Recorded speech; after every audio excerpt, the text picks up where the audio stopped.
ने हमें अधिकार दिया है कि हम कार सेवा करें। जिस स्थान पर श्री राम का जन्म हुआ वहाँ पर तो हिंदुस्तान का हिंदू चाहता है एक भव्य मंदिर बने। एनआईसी की मीटिंग में मैं स्पष्ट किया था कि गोली नहीं चलाऊंगा, गोली नहीं चलाऊंगा, गोली नहीं चलाऊंगा। प्रभु राम की खातिर आंख बंद करके सिर्फ और सिर्फ भारत की न्याय प्रणाली के प्रति श्रद्धा रखें।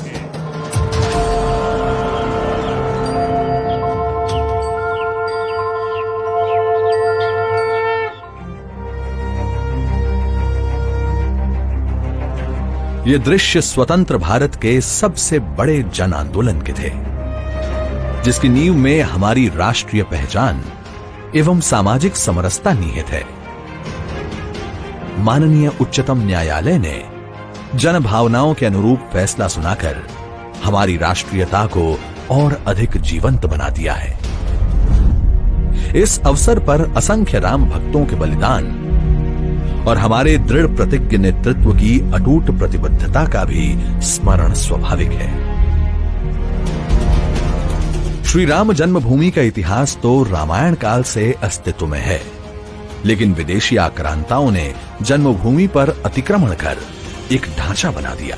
उस दिन से लेकर आज तक वहां मंदिर पुनः निर्माण के लिए अनवरत संघर्ष जारी रहा। लेकिन इस दिशा में उम्मीद की नई किरण 12 ज्योतिर्लिंगों में से पहले सोमनाथ मंदिर जीर्णोद्धार के दौरान देखने को मिली। इस दिशा में सबसे पहला कदम के.एम. मुंशी ने उठाया। लौह पुरुष सरदार वल्लभ भाई पटेल भी के.एम. मुंशी के विचारों से सहमत थे। इसीलिए स्वतंत्र भारत में सबसे पहले उन्होंने ही सोमनाथ मंदिर के जीर्णोद्धार का संकल्प लिया। सोमनाथ मंदिर का पुनर्निर्माण किया जाएगा और फिर से इसका गौरव बहाल किया जाएगा।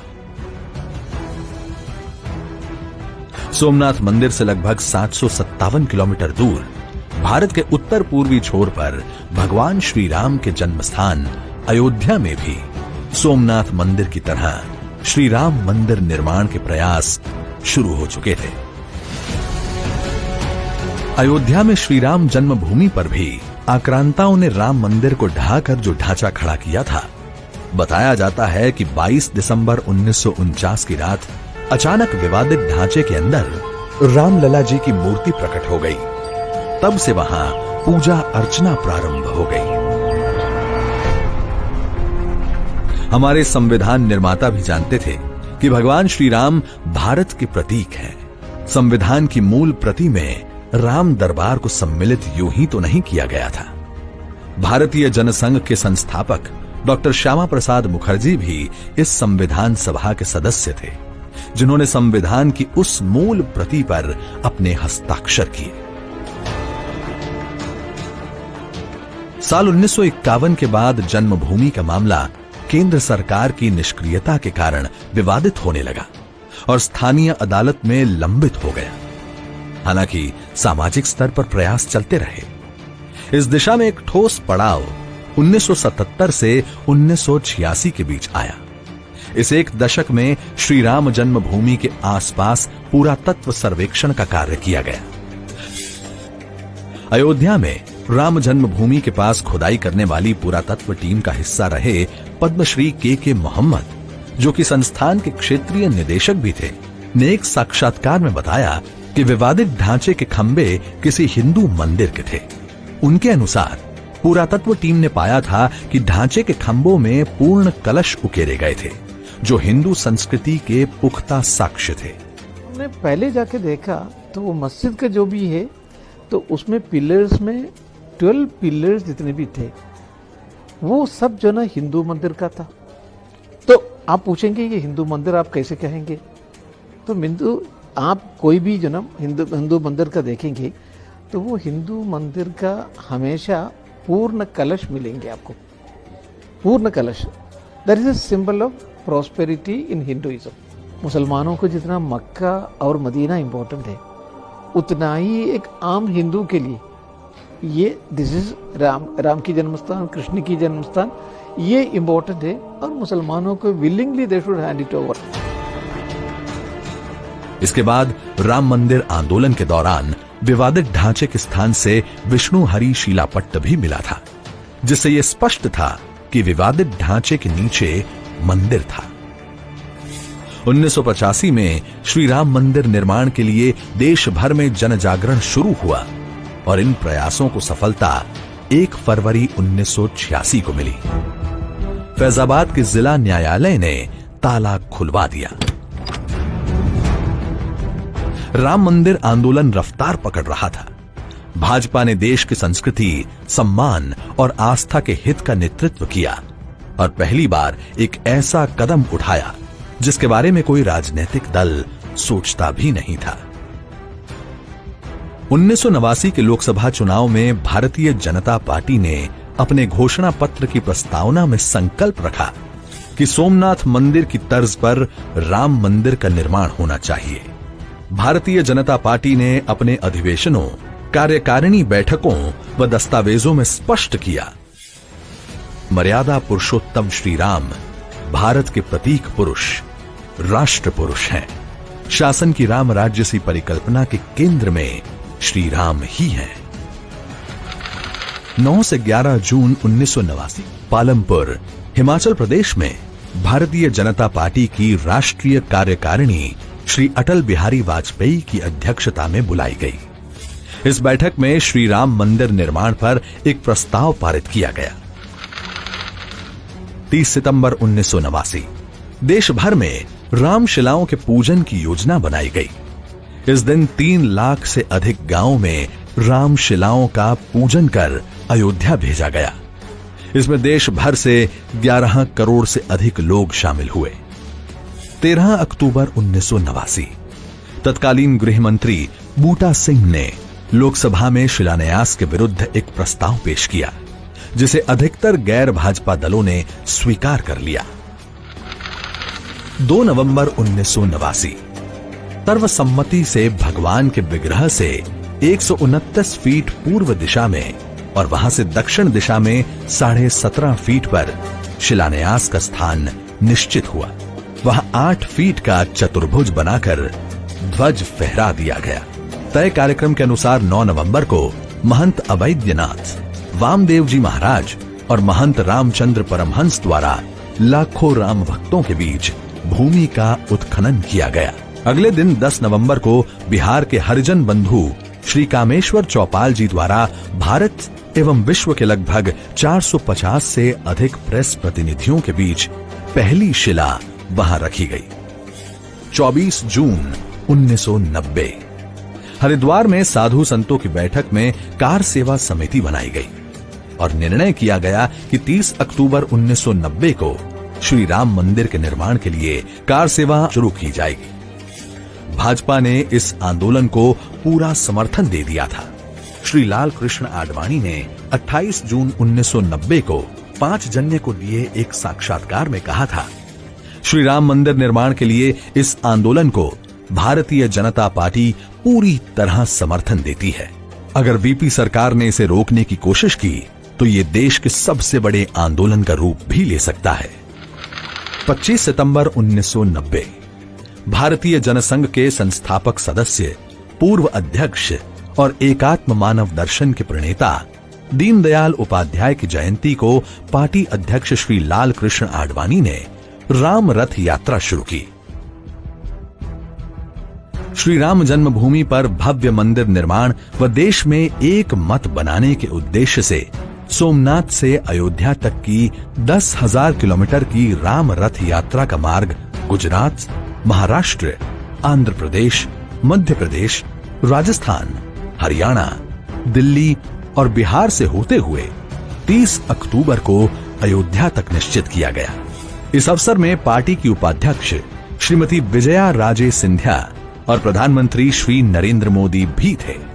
आडवाणी जी ने यात्रा के शुभारंभ पर कहा, राम और रामायण किसी धर्म विशेष के नहीं बल्कि समूची भारतीय संस्कृति के प्रतीक हैं। Ram and Ramayana are precious, invaluable parts of Indian national culture. Ram मंदिर का विरोध भारत का सच्चा मुसलमान नहीं कर रहा बल्कि वे कुछ लोग कर रहे हैं जो अपनी राजनीतिक महत्वाकांक्षा को पूरा करने के लिए धर्म का भी इस्तेमाल करने में महारत हासिल कर चुके हैं। किसी अभियान के लिए, किसी आंदोलन के लिए, किसी कार्यक्रम के लिए इतना व्यापक जन समर्थन नहीं देखा जितना मैंने इस रथ यात्रा के लिए और अयोध्या में राम जन्म मंदिर बनाने के लिए। पूरे देश से इस यात्रा को व्यापक जन समर्थन मिल रहा था। व्यापक जन समर्थन के साथ ये यात्रा 13 अक्टूबर को दिल्ली पहुंची। पार्टी अध्यक्ष लाल कृष्ण आडवाणी ने स्पष्ट कहा कि ये हिंदू मुसलमान का विवाद नहीं बल्कि एक राष्ट्रीय मसला है। वहीं दूसरी ओर सरकार से वार्ताओं का सिलसिला चल रहा था और इसमें अग्रणी भूमिका अटल बिहारी वाजपेयी निभा रहे थे।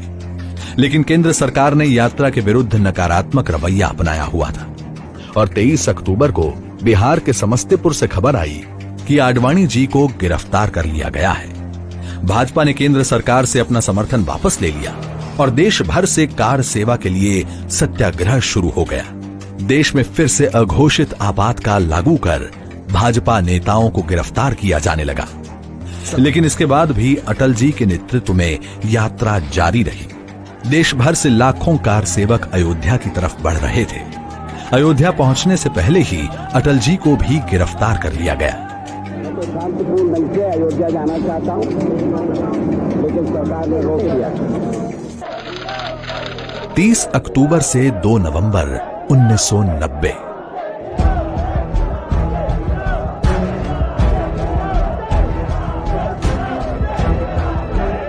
कार सेवा अयोध्या पहुंची तो मुलायम सिंह यादव की सपा सरकार ने दमन शुरू कर दिया। देश भर से 8 लाख से अधिक कार सेवक निकले थे, जिनमें से 3,30,000 कार सेवकों को गिरफ्तार किया गया। जलियांवाला बाग कांड की तर्ज पर हजारों निहत्थे कार सेवकों पर आंसू गैस छोड़ी गई। दौड़ा दौड़ा कर लाठी चार्ज किया गया।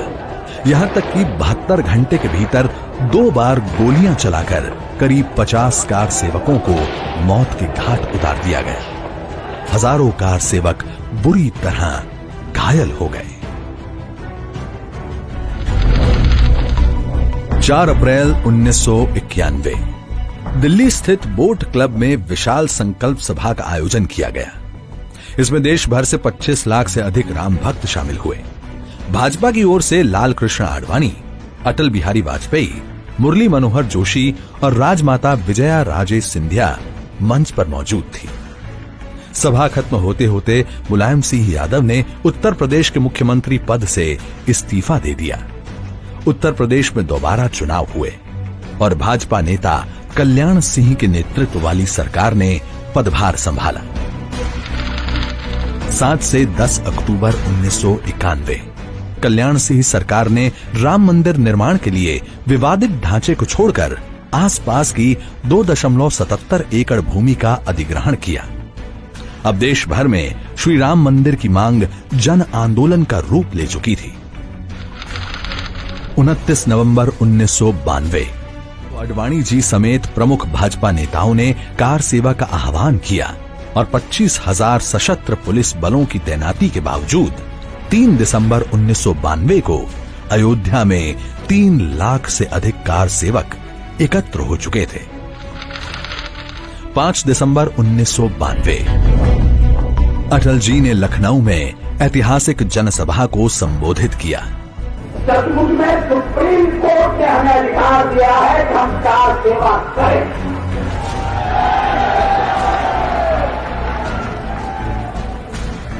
रोकने का तो सवाल ही नहीं। कल कार सेवा करके अयोध्या में सर्वोच्च न्यायालय के किसी निर्णय की अवहेलना नहीं होगी। कार सेवा करके सर्वोच्च न्यायालय के निर्णय का सम्मान किया जाएगा, पर आचरण किया जाएगा। 6 दिसंबर 1992 विवादित ढांचे को न्यायालय व राजनीतिक नेताओं से क्षुब्ध कार सेवकों द्वारा ढा दिया गया।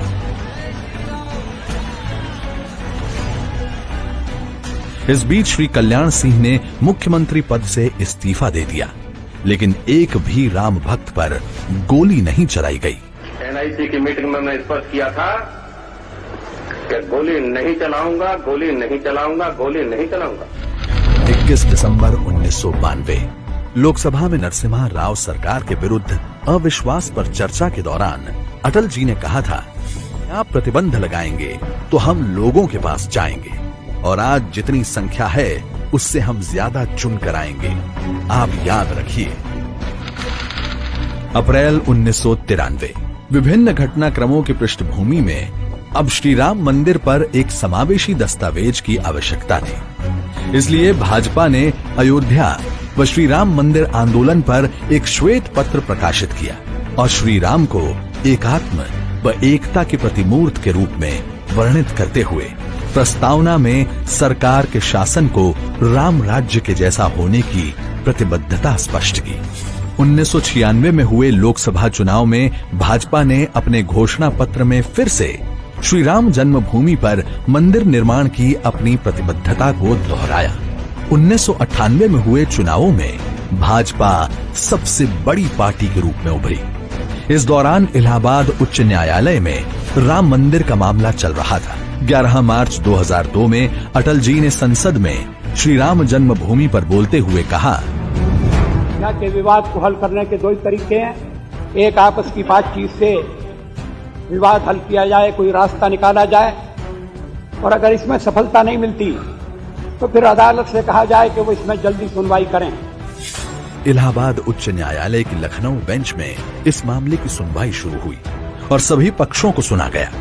न्यायालय के आदेश पर 2003 में विवादित ढांचे के पास दोबारा पुरातत्व जांच हुई। इसमें मिले अवशेषों से यह स्पष्ट हुआ कि विवादित ढांचे के निर्माण से बहुत पहले वहां हिंदू संस्कृति का मंदिर मौजूद था। मंदिर होने के वहां एक नहीं 3 स्तर पर 3 मंदिर होने के स्पष्ट प्रमाण मिले। ये पूरा स्थल धार्मिक ही स्थल था शुरू से लेकर आखिरी तक, इसके स्पष्ट प्रमाण हैं। करीब 7 साल बाद सितंबर 2010 में इलाहाबाद उच्च न्यायालय की लखनऊ बेंच ने राम जन्मभूमि पर फैसला तो दिया, लेकिन ये जन आकांक्षा के अनुकूल नहीं था। विवादित स्थल के 3 हिस्से तीनों पक्षकारों को दे दिए। एक हिस्सा श्री राम जन्मभूमि न्यास को, एक हिस्सा निर्मोही अखाड़े को और एक हिस्सा मुस्लिम पक्षों को देने का फैसला सुनाया था। निर्णय से असंतुष्ट सभी पक्ष उच्चतम न्यायालय चले गए, जहां 9 मई 2011 को उच्चतम न्यायालय ने सुनवाई के बाद इलाहाबाद उच्च न्यायालय के भूमि को 3 हिस्सों में बांटने के निर्णय पर रोक लगाते हुए यथापूर्व स्थिति की व्यवस्था दे दी। भारतीय जनता पार्टी ने न्यायालय के माध्यम से न्याय प्राप्त करने का समर्थन किया। आपसी बातचीत और सुलह के माध्यम से भी श्री राम जन्मभूमि पर भव्य मंदिर का निर्माण हो सके, इसके प्रयास किए जाते रहे। 2004 और 2009 के दृष्टि पत्र के बाद 2014 के चुनावी घोषणा पत्र में भी भाजपा ने श्री राम मंदिर निर्माण की प्रतिबद्धता दोहराई। साल 2014 भारतीय राजनीति का एक महत्वपूर्ण कालखंड शुरू हुआ। पूर्ण बहुमत के साथ भाजपा सत्ता में आई और श्री नरेंद्र मोदी प्रधानमंत्री बने।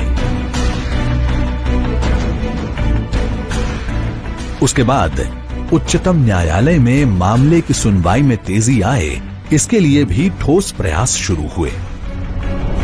15 साल बाद उत्तर प्रदेश में भाजपा सरकार बनने के बाद अगस्त 2017 में सरकार के आग्रह पर उच्चतम न्यायालय ने मामले पर ध्यान देना शुरू किया। न्यायालय ने कहा कि मामले से संबंधित हिंदी, संस्कृत, फारसी, उर्दू व फ्रेंच भाषाओं के दस्तावेजों का अंग्रेजी में अनुवाद होना आवश्यक है। उत्तर प्रदेश सरकार ने मात्र 4 महीने में लगभग 14,000 पृष्ठों का अंग्रेजी में अनुवाद करके दे दिया। इसके बाद उच्चतम न्यायालय ने फैसला किया कि 3 न्यायाधीशों की पीठ 29 अक्टूबर 2018 से अयोध्या मामले में दैनिक आधार पर सुनवाई शुरू करेगी। न्यायालय ने यह भी कहा कि मस्जिद इस्लाम का अभिन्न हिस्सा नहीं है। इस बीच भाजपा श्री राम जन्मभूमि विवाद के जल्द समाधान की अपनी प्रतिबद्धता जाहिर करती रही। भारतीय जनता पार्टी चाहती है कि उसी स्थान पर जल्द से जल्द भव्य राम मंदिर का निर्माण हो, उसमें कोई दुविधा नहीं। 29 जनवरी 2019 को केंद्र सरकार ने उच्चतम न्यायालय का रुख करते हुए विवादित स्थल के आसपास की 67 एकड़ अधिग्रहित जमीन को मूल मालिकों को लौटाने की अनुमति मांगी। मामले में मध्यस्थता के लिए 8 मार्च 2019 को उच्चतम न्यायालय ने पूर्व न्यायाधीश FMI कलीफुल्ला की अध्यक्षता में एक मध्यस्थता पैनल बनाया। 6 अगस्त 2019 को उच्चतम न्यायालय ने एक बार फिर निर्णय लिया कि 40 दिन तक नियमित सुनवाई करके फैसला सुनाया जाएगा और 16 अक्टूबर 2019 को सभी पक्षों की बातें सुनने के बाद मुख्य न्यायाधीश रंजन गोगोई ने सुनवाई खत्म की। सुप्रीम कोर्ट के फैसले का आधार कुछ ऐसे बिंदु बने जिनसे हिंदू पक्ष की मान्यता को और मजबूती मिली।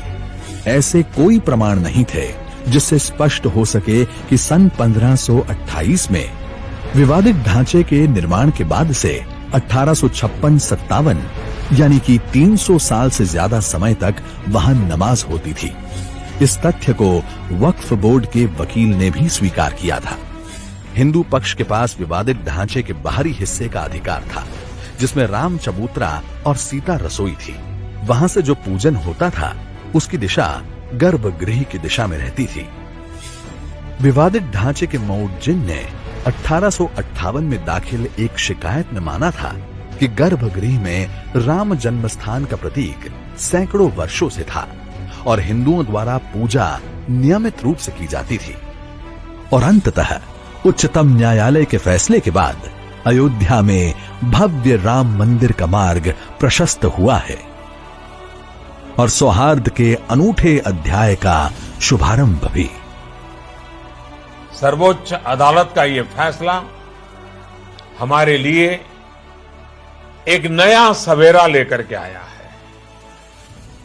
इस विवाद का भले ही कई पीढ़ियों पर असर पड़ा हो,